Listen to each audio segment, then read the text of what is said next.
नमस्कार and I welcome to all of you in global lookout. दोस्तों, recently Pakistan में जो यूएस के इन्वॉय हैं उनको सम्मान किया गया है पाकिस्तान गवर्नमेंट के द्वारा। और ये सब हुआ है क्योंकि रिसेंटली यूएसए के प्रेसिडेंट जो बिडेन ने पाकिस्तान को one of the most dangerous country in the world कहा था। दरअसल रिसेंटली जो बिडेन थे डेमोक्रेटिक कांग्रेसियल कैंपेन कमेटी के रिसेप्शन इवेंट में, और वहाँ ये अपने एक्सपीरियंस के बारे में यूक्रेन वॉर, चाइना और डोमेस्टिक एंड अदर इश्यूज के बारे में स्पीच दे रहे होते हैं। और इसी बीच अपने इस स्पीच में ये बात करते करते अपनी जो रिलेशन है शी जिनपिंग के साथ उसके बारे में बात करने लगते हैं। और शी जिनपिंग के बारे में ये कहते हैं कि ये शख्स जानता है इसे क्या चाहिए, लेकिन ये इस समय बहुत ही ज्यादा इनॉर्मस प्रॉब्लम से घिरा हुआ है। फिर ये कहते हैं कि कैसे हम लोग इस चीज को हैंडल करेंगे, यानी चाइना का जो इशू है उसे हैंडल करेंगे, और खास करके तब जब रशिया में ये सब चल रहा है। और तभी ये पाकिस्तान का भी नाम ले लेते हैं। ये कहते हैं कि मैं सोचता हूँ कि पाकिस्तान जो कि इस समय वर्ल्ड का सबसे डेंजरस कंट्री है, क्योंकि इनके पास न्यूक्लियर वेपन है और इस कंट्री में कोई कोहेजन नहीं है।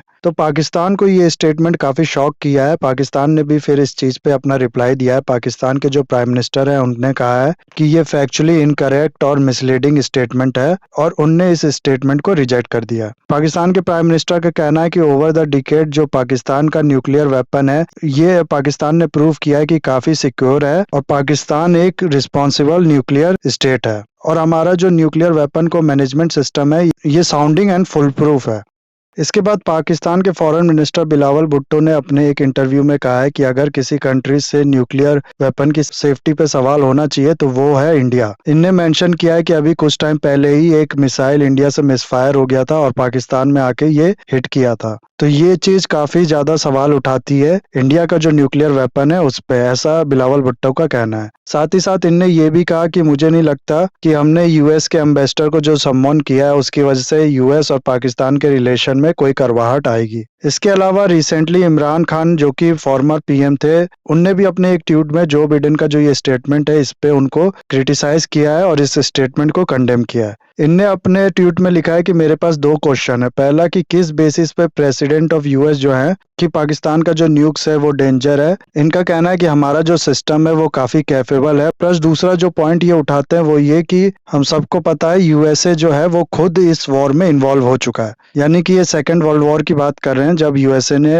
जापान पे जो एटम बम है वो ड्रॉप किया था ना। अगर आप लोग जो डेली न्यूज़पेपर फॉलो करते हैं तो पिछले कुछ दिनों की जो डेवलपमेंट्स है उसने आई एम श्योर आपको काफी ज्यादा कंफ्यूज कर दिया होगा। बीच में हम लोग देखने लगे कि यूएसए काफी सपोर्ट करने लगा था पाकिस्तान को। यूएसए ने F-16 को इम्प्रूव करने के लिए पाकिस्तान को पैसा दिया था 450 मिलियन। फिर रिसेंटली पाकिस्तान के जो आर्मी जनरल हैं बाजवा, उनको ग्रांड वेलकम दिया गया था जो हॉनर कॉर्डन कहते हैं पेंटागन में। इसके अलावा रिसेंटली यूएस एम्बेसी ने पाकिस्तान में एक बहुत बड़ा रिसेप्शन इवेंट रखा था यूएसए और पाकिस्तान के जो रिलेशन है इतने टाइम के उसको सेलिब्रेट करने के लिए। और साथ ही साथ आपको याद रिसेंटली यूएस के एम्बेसडर पाकिस्तान में जो है डोनाल्ड ब्लॉम, इन्हीं को सम्मान भी किया गया पाकिस्तान से। ये जब रिसेंटली पाकिस्तान ऑक्यूपाइड कश्मीर में गए थे तो इनने उस एरिया को आजाद कश्मीर नाम से रेफर किया था, ये जानते हुए भी कि इस चीज से इंडिया को नाराजगी होगी।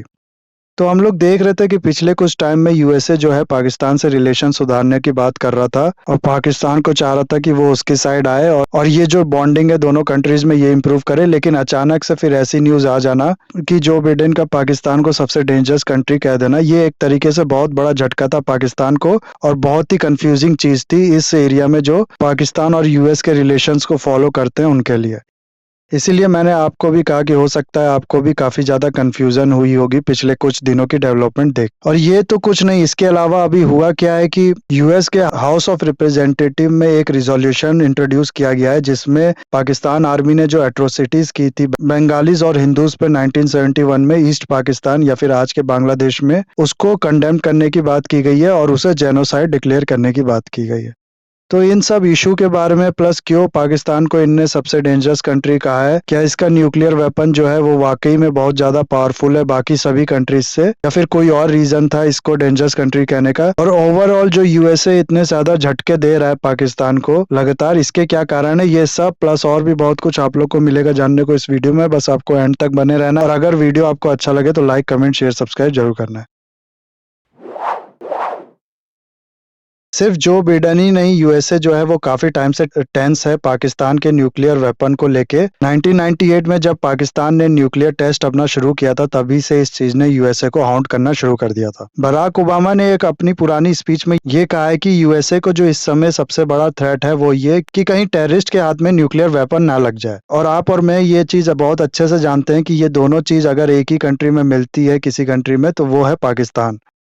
पाकिस्तान में टेररिज्म का इशू भी बहुत ज्यादा है और काफी वहां पर जो टेररिस्ट ऑर्गेनाइजेशन है वो फल फूल रहे हैं और अपना टेररिज्म फैला रहे हैं। प्लस पाकिस्तान के पास न्यूक्लियर वेपन भी है, तो इन दोनों का जो मिक्सचर है पाकिस्तान में, ये कल को एक बड़ा डेंजर बन सकता है पूरे वर्ल्ड के लिए। ये समझना कोई बड़ी चीज नहीं है।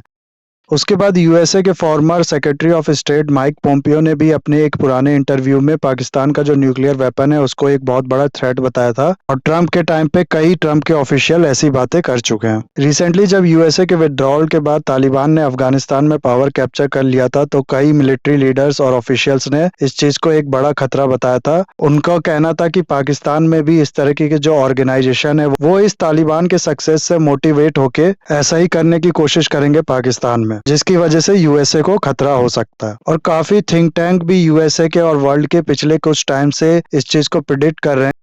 और तालिबान की तरह अगर पाकिस्तान की कोई जिहादी ऑर्गेनाइजेशन अगर सक्सेसफुली पावर कैप्चर कर लेती है पाकिस्तान में, तो होगा क्या कि पाकिस्तान के पास जो भी न्यूक्लियर वेपन है वो पूरा उनके होल्ड में चला जाएगा और फिर उनसे आप कुछ उम्मीद भी नहीं रख सकते। वो जब चाहे जिस पे चाहे कभी भी ये बम फोड़ सकते हैं।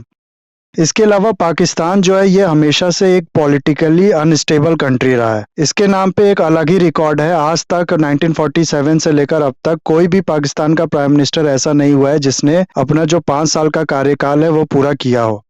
उसके बाद पाकिस्तान का जो इकोनॉमिक क्राइसिस है और अब जो फ्लड की वजह से ये इकोनॉमिक क्राइसिस ह्यूमैनिटेरियन क्राइसिस बन गया है, वो भी इन सब से होगा क्या कि जो एक कंट्री होती है उसमें अपनी मिलिट्री को मेंटेन करके रखने के लिए या फिर एक स्ट्रांग मिलिट्री को सपोर्ट करने के लिए काफी पैसा लगता है। ऐसे में अगर कंट्री में पॉलिटिकल या फिर इकोनॉमिकल अनस्टेबिलिटी हो तो ये कर पाना काफी मुश्किल होता है। फ्यूचर में चांसेस है कि यही हो पाकिस्तान में और इसका फायदा उठा के जो जिहादी ऑर्गेनाइजेशन है पाकिस्तान में वो सेम चीज कर पाए जो उनने किया अफगानिस्तान में। तो खतरा अभी भी वही है, टेररिस्ट के हाथ में न्यूक्लियर बम लगने का। लेकिन इसका जो रीजन है वो पाकिस्तान का पॉलिटिकल अनस्टेबिलिटी और इकोनॉमिक क्राइसिस होने की वजह से और ज्यादा स्ट्रांग हो जाता है। इसके अलावा जो बिडेन जो है उनने ये भी कहा है कि ऐसा इसलिए है कि पाकिस्तान सबसे डेंजर कंट्री है क्योंकि इसके अंदर कोहेजन नहीं है। कोहेजन मतलब होता है कि एक तरह से यूनिटी आप लोग समझ लीजिए। अलग अलग जो ऑर्गेनाइजेशन है, एजेंसी है, वो मिलके काम करती हैं। कोई एक चीज है जिसके अंडर काम करती हैं।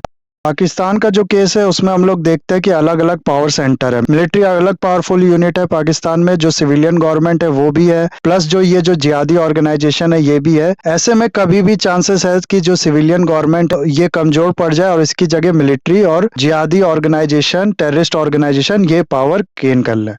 तो ये चीज जो है और इस रीजन को स्ट्रांग बनाती है। और लेट मी टेल यू, जो मिलिट्री है उस पे भी हम लोग ज्यादा भरोसा कर नहीं सकते क्योंकि जो मिलिट्री का भी माइंडसेट होता है वो मारने का, लड़ने का, इन्हीं तरह का माइंडसेट होता है। एक सिविलियन गवर्नमेंट की तरह पीसफुल सॉल्यूशन की ओर ये नहीं बढ़ती हैं।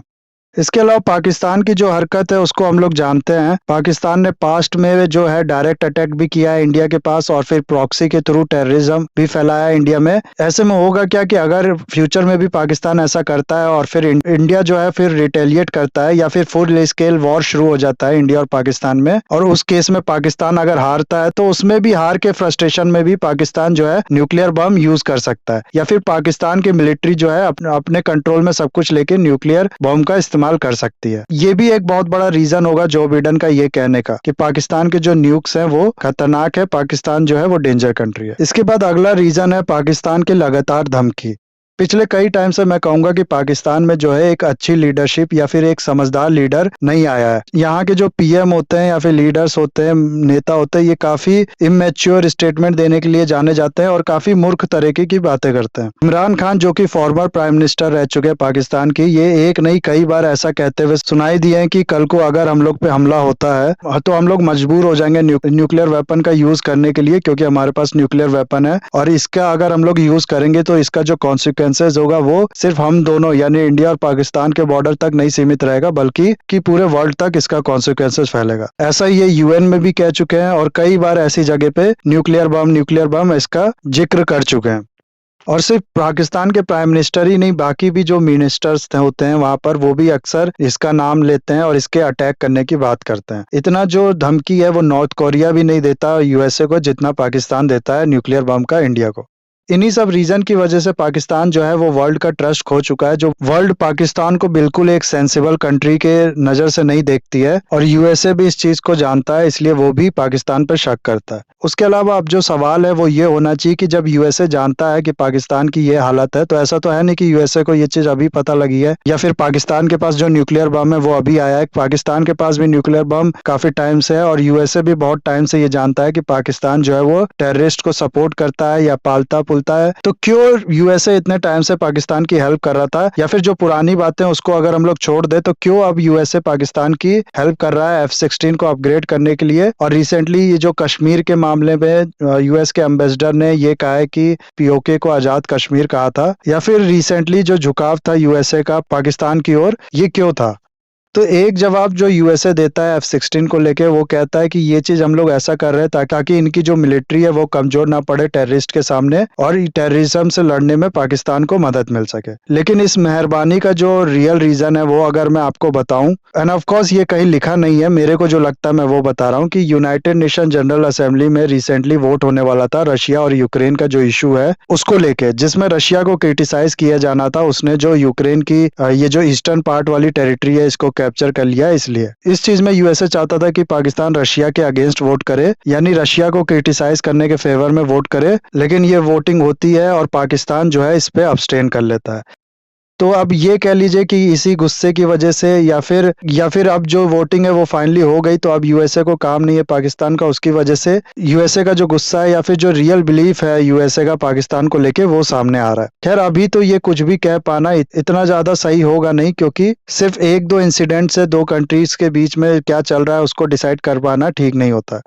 यूएसए ने रिसेंटली नेशनल सिक्योरिटी स्ट्रेटेजी को पब्लिश किया है, जिसमें इसने इंडिया को स्पेशल इंपॉर्टेंस दी है और इसको की पार्टनर कहा है। तो लॉन्ग टर्म के लिए यूएसए भी इंडिया के साथ जो रिलेशनशिप है उसको बेनिफिशियल मानता है और प्रेफर करता है, और हो सकता है इसीलिए इंडिया को खुश करने के लिए यूएसए अब ये स्टेप उठा रहा है।